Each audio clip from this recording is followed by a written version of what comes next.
Assalamualaikum warahmatullahi wabarakatuh. Nama saya Nur Ain binti Muhammad Ikhmi dari unit BM1. Hari ini saya akan menganalisis kesalahan ejaan, kesalahan kata dan kesalahan ayat dalam penulisan karangan murid tahun 6. Berikut ialah karangan murid tahun 6 yang akan saya analisis. Saya akan mulakan dengan menganalisis kesalahan ejaan yang ada dalam karangan murid tahun 6 ini. Terdapat beberapa kesalahan ejaan yang ada dalam karangan murid tahun 6 ini. Yang pertama ialah pada perenggan yang ketiga, baris kedua iaitu kesalahan mengurangkan yang sepatutnya dieja dengan mengurangkan. Kesalahan ejaan yang kedua pula pada perenggan yang ketiga, pada baris yang kedua juga iaitu membuli yang sepatutnya dieja dengan membeli. Kesalahan ejaan yang ketiga pula pada perenggan yang keempat, baris kedua iaitu mengeratkan yang sepatutnya menggeratkan yang sepatutnya dieja dengan mengeratkan. Seterusnya ialah pada kesalahan ejaan yang terdapat pada perenggan yang kelima iaitu baris kedua iaitu mewujudkan yang sepatutnya dieja dengan mewujudkan. Kesalahan ejaan yang terakhir iaitu pada perenggan yang kelima, baris keempat iaitu meningkatkan yang sepatutnya dieja dengan meningkatkan. Seterusnya, saya akan menganalisis kesalahan kata.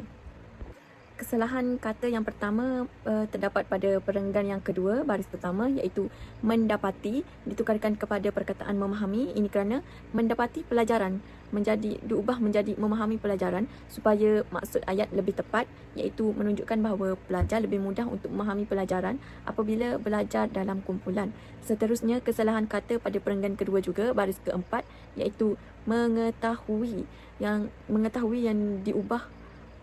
diubah perkataan menjadi memperoleh. Mengetahui maklumat diubah kepada memperoleh maklumat untuk menjadikan ayat lebih tepat dan mudah untuk difahami.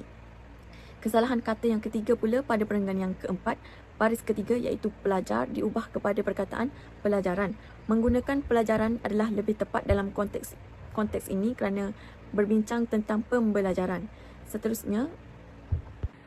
Seterusnya, kesalahan kata yang keempat pula pada perenggan yang keenam iaitu melaksanakan ditukarkan kepada perkataan dilaksanakan. Penjelasannya, melaksanakan bukanlah perkataan yang tepat dalam konteks ini. Bentuk yang betul adalah dilaksanakan. Seterusnya, kesalahan kata seterusnya pula pada perenggan yang keenam juga iaitu disiplin ditukarkan kepada perkataan berdisiplin. Penjelasannya ialah frasa perlu disiplin kurang tepat. Lebih baik menggunakan perlu berdisiplin untuk menekankan perlunya sikap berdisiplin. Seterusnya, saya akan menganalisis kesalahan ayat dalam karangan ini. Ayat yang pertama ialah pelajar-pelajar mudah mendapati pelajaran secara berkumpulan. Pembetulannya, pelajar-pelajar mudah memahami pelajaran secara berkumpulan. Mendapati ditukarkan kepada memahami. Jadi, pelajar-pelajar mudah memahami pelajaran secara berkumpulan. Seterusnya, kesalahan ayat yang kedua pula, mereka juga dapat mengetahui maklumat dengan lebih cepat.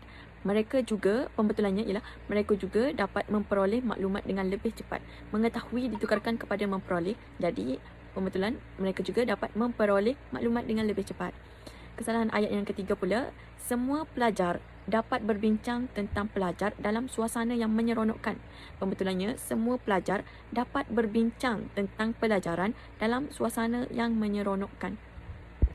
Kesalahan ayat yang keempat pula, akhir sekali, aktiviti belajar secara berkumpulan perlu melaksanakan dengan terancang dan teratur. Pembetulannya, akhir sekali, aktiviti belajar secara berkumpulan perlu dilaksanakan dengan terancang dan teratur.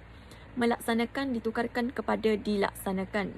Jadi, pembetulan kepada ayat ini ialah akhir sekali, aktiviti belajar secara berkumpulan perlu dilaksanakan dengan terancang dan teratur. Kesalahan ayat yang kelima pula, murid-murid perlu disiplin dan berusaha dengan gigih untuk mencapai tujuan belajar. Pembetulannya, murid-murid perlu berdisiplin dan berusaha dengan gigih untuk mencapai tujuan pembelajaran. Berikut ialah sumber rujukan yang saya rujuki untuk menyiapkan analisis karangan ini. Sekian, terima kasih.